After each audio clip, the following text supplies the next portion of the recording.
Quando Stephen Beard Jr., de 70 anos, conheceu Celeste Martinez, de 32 anos, foi amor à primeira vista.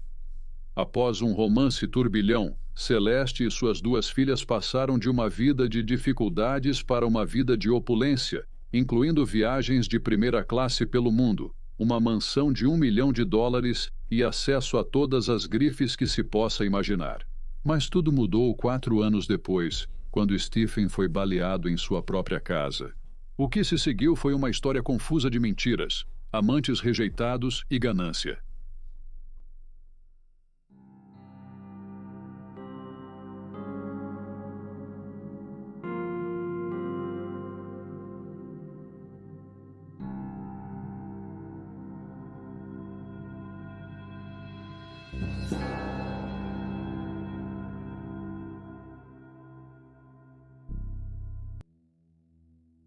O executivo aposentado da Fox Broadcasting, Stephen Beard Jr., levava uma boa vida.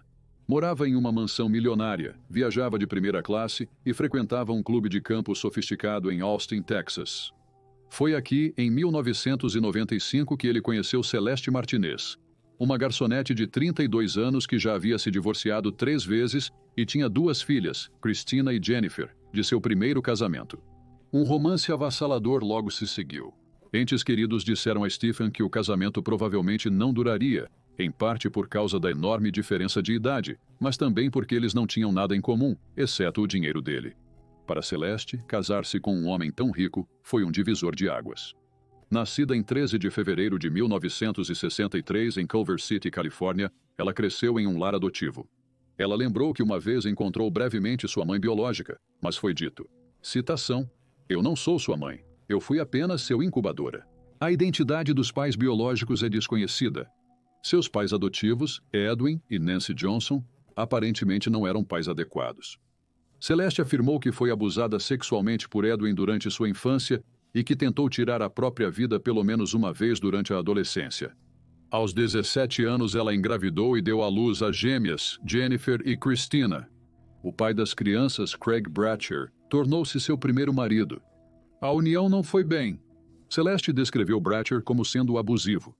O casal divorciou-se e Bratcher suicidou-se em 1996. Nas próximas décadas, Celeste viajaria de estado para estado e se casaria mais 2 vezes, embora nunca tivesse mais filhos. Em 1993, após o terceiro casamento fracassado, mudou-se para o Texas e virou garçonete. Os filhos recordariam mais tarde que tinham um relacionamento difícil com a mãe, alegando que ela frequentemente os negligenciava e raramente era afetuosa. Stephen, todavia, foi casado por 42 anos, mas sua esposa faleceu 2 semanas atrás de câncer cerebral terminal. 1 mês após se conhecerem, ele pediu a mão de 2 filhos para morar com ele e as crianças. Os 3 filhos adultos de Stephen se incomodaram com a rapidez do avanço do relacionamento. Sua filha Becky observou, "Eu não estava feliz com o relacionamento, mas papai estava muito feliz." Problemas entre os dois surgiram rapidamente. Apenas alguns meses após o casamento, em 18 de fevereiro de 1995, o banqueiro de Stephen disse a ele que Celeste havia retirado joias e prata pertencentes à sua falecida esposa do seu cofre de segurança. Abalado, Stephen iniciou o processo de divórcio. Um amigo dele lembrou, Stephen não podia ter sua esposa roubando dele. Ele estava realmente triste com isso, mas Celeste conseguiu convencer Stephen a ficar. O casal se reconciliou e retirou o pedido de divórcio. Por um tempo, tudo parecia bem de novo. Stephen adotou Christina e Jennifer aos 17 anos. Christina descreveu seu novo padrasto como engraçado, acrescentando, citação, "Eu realmente me apeguei a ele." Por anos, Celeste gastou o dinheiro do marido a seu bel prazer. Ela comprou para si veículos de luxo e joias extravagantes, às vezes gastando entre 15 e 30 mil dólares em uma única viagem de compras. A união continuou sem mais problemas até 1999, quando Celeste se internou em um hospital psiquiátrico em Austin, porque estava tendo pensamentos suicidas. Ela sofria de depressão durante toda a sua vida, com seus filhos mais tarde relembrando o momento em que ela apontou uma arma para a própria cabeça durante uma discussão particularmente acalorada com o marido. Questionada sobre o evento, Celeste recordou que sua casa parecia uma zona de guerra. Stephen queria que eu não tivesse nada a ver com as crianças, no que diz respeito a discipliná-las. Sentia que ficaria totalmente só nesta grande casa, pois ele desmaiava todas as noites.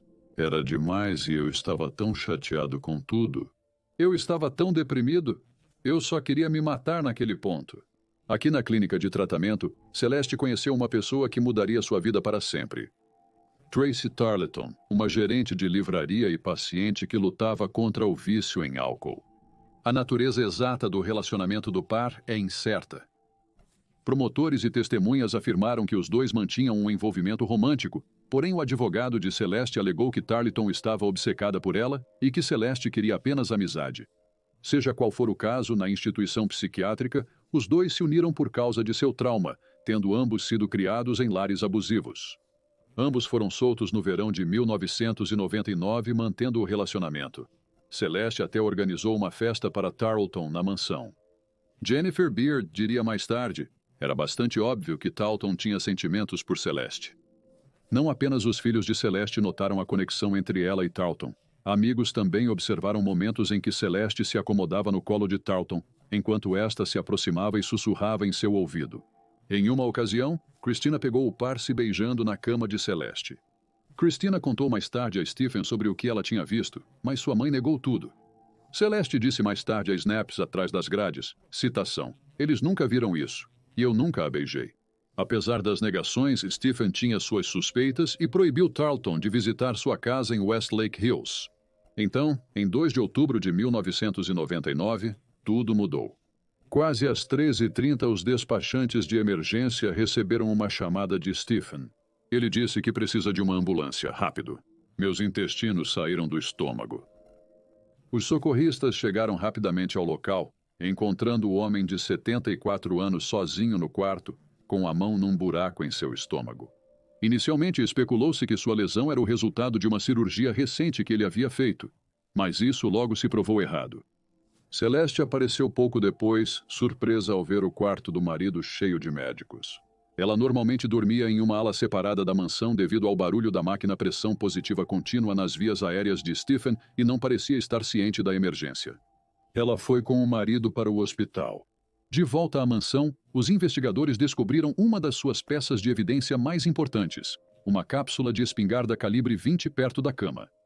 Embora desejassem interrogar Stephen, Celeste supostamente contratou um advogado de defesa e recusou-se a permitir que a polícia falasse com ela ou com o marido. Stephen sobreviveu à cirurgia, apesar das graves lesões internas, mas a recuperação total ainda requer um longo percurso. A polícia então voltou sua atenção para os filhos de Celeste, que os direcionaram quase imediatamente para Tracy Tarleton. Ao conversar com mais testemunhas, os investigadores souberam do relacionamento de Celeste e Tarleton e decidiram que este era um bom ponto de partida como qualquer outro. Eles abordaram Tarleton para informá-la sobre o tiroteio e a interrogaram em conexão com o caso. Dentro de sua casa, eles encontraram o que descreveram como um santuário para Celeste com dezenas de suas fotos expostas. Quando a questionaram sobre suas armas, Tarleton entregou uma espingarda calibre 20. Os testes logo provariam que essa era a arma do crime. Não demorou muito para Tarleton admitir que ela tinha sido a responsável por atirar em Stephen, mas quando pressionada por uma motivação, ela se recusou a falar mais. Meses se passaram, Stephen saiu do hospital, mas foi readmitido um dia depois. A equipe hospitalar identificou que ele tinha uma infecção. Ele morreu pouco tempo depois, em 22 de janeiro, e as acusações contra Tarleton foram elevadas para assassinato. Celeste, enquanto isso, voltou à vida normal. Ela gastou dinheiro, fez festas e agiu conforme relatos, como se não tivesse perdido o marido recentemente. Jennifer observou, citando, a maneira como ela agiu não seria a maneira como uma viúva agiria. Eu apenas me lembro dela rindo muito, de uma maneira que parecia aliviada por ele não estar mais por perto. A polícia também notou seu comportamento, com um sargento que havia respondido ao tiroteio dizendo, eu me lembro de Celeste dizendo, isso é perfeito, nós íamos para a Europa amanhã. Eu achei estranho uma esposa dizer isso depois que seu marido foi baleado. Além disso, Celeste disse aos amigos que estava sentindo muita tristeza e que precisava se internar em uma clínica, mas em vez disso, ela viajou para Nova Orleans para o Mardi Gras e festejou bastante. 5 meses após a morte de Stephen, ela casou-se com o carpinteiro Cole Johnson. Christina observou que ela não parecia abalada. Pouco depois de Celeste se casar pela quinta vez, Tracy Tarleton finalmente se abriu para os investigadores. Em troca de 20 anos de prisão, ela concordou em testemunhar completamente contra Celeste. Supostamente, sua mudança de coração ocorreu após descobrir que Celeste casou-se com outro. Ela alegou que havia se envolvido romanticamente com a mãe de 2 filhos e ficou desolada ao saber do casamento, pois isso confirmou seus medos de que seu relacionamento com Celeste tinha sido uma farsa. Ela contou à polícia que havia atirado em Stephen porque, segundo Celeste, ele era abusivo e seu tratamento com ela era tão horrível que ela estava pensando em suicídio. A xerife do condado de Travis, Margot Fraser, disse: "Conversamos com muitas pessoas que os conheciam e não havia nenhuma indicação de que Stephen Beard fosse fisicamente ou mentalmente abusivo com Celeste ou os gêmeos." Conforme relatado, Celeste persuadiu Tarleton a atirar em Stephen com sua espingarda, desligou o alarme e deixou a porta do quarto dele destrancada para facilitar o acesso. Tarleton, no entanto, disse aos investigadores que não havia sido responsável pela morte dele, alegando que foi Celeste quem propositalmente infectou as feridas do marido para que pudesse se livrar dele. Celeste depois negou, chamando isso de mais uma mentira dele. Ele não ficou em casa tempo suficiente. Celeste foi indiciada por assassinato em março de 2002 e se declarou inocente. Ela manteve sua inocência, negando que teve um caso com Tarleton e alegando que a gerente da livraria estava delirante e havia inventado todo o cenário em sua cabeça. Ela afirmou que, apesar do interesse romântico de Tarleton por ela, a relação era estritamente platônica. Ainda acusou Tarleton de agressões sexuais, com testemunhas alegando que ele tentou beijar Celeste desacordada na formatura do ensino médio de sua filha em 1999. Mas os promotores mais tarde fariam Christina e Jennifer testemunharem, corroborando que elas viram sua mãe e Tarleton se beijando voluntariamente. Respondendo às acusações, Celeste disse ao Snap atrás das grades, citando: "Isso me deixa doente. Sempre se ouve que o sangue é mais espesso que a água. Não no meu caso." A defesa, por outro lado, retratou as gêmeas como mulheres ávidas por dinheiro, testemunhando contra sua mãe para acessar a enorme riqueza de Stephen. Christina teria afirmado: "Eu não me lembro quando perguntada pela defesa 298 vezes." Celeste afirmou, cito: "Quando descobriram que não iriam receber nenhum dinheiro até que eu morresse ou fosse para a prisão, foi quando se voltaram contra mim. Fui vendido pelos meus filhos para o Texas." Ainda assim, os gêmeos também contaram ao tribunal algumas das muitas coisas horríveis que sua mãe dizia sobre o marido, com Christina observando que ela fazia comentários como: "Por que ele não morre logo?" E ela se casou com Stephen pelo dinheiro dele. E ela diria que ele a repugnava. As irmãs também afirmaram que uma vez viram Celeste quebrar um comprimido para dormir e colocá-lo em sua batata assada. Eles suspeitavam que sua mãe estava dopando Stephen para que ela pudesse ir visitar Tarleton. Celeste foi finalmente considerada culpada de homicídio capital e condenada à prisão perpétua. O júri chegou à sua decisão em apenas 3 dias. Jennifer notou que viu sua mãe pela última vez no tribunal. Tarleton recebeu 20 anos, mas foi libertado em 2011. Celeste poderá ter liberdade condicional aos 80 anos em 2042. Sobre sua condenação, ela disse: "Eu estava devastada. Não é justo que eu passe o resto da minha vida na prisão e não há evidências contra mim. Eu só gostaria que alguém pudesse vir em frente e me ajudar." Não foi só o depoimento de Tarleton, Jennifer e Christina que levou a mãe de 2 à prisão. Uma das provas mais condenatórias foi uma conversa gravada entre Celeste e Christina, onde Celeste admitiu tentar contratar alguém para matar Tarleton, para que ela não pudesse testemunhar. Christina lembrou a decisão que tomou de começar a gravar as chamadas, observando que sua mãe havia sido abusiva e agressiva. "Ela estava dizendo coisas psicológicas horríveis", observou Christina. "Comecei a gravar nossas conversas quando saíam do controle." Nas gravações, pode-se ouvir Celeste gritando com seus filhos e chorando histericamente. Celeste continua a protestar sua inocência. Ela está presa na unidade Lane Murray do Departamento de Justiça Criminal do Texas, em Gatesville. E aí estão os fatos. Por favor, comente abaixo com suas opiniões e reações e curta e inscreva-se para apoiar o canal. Obrigado por assistir.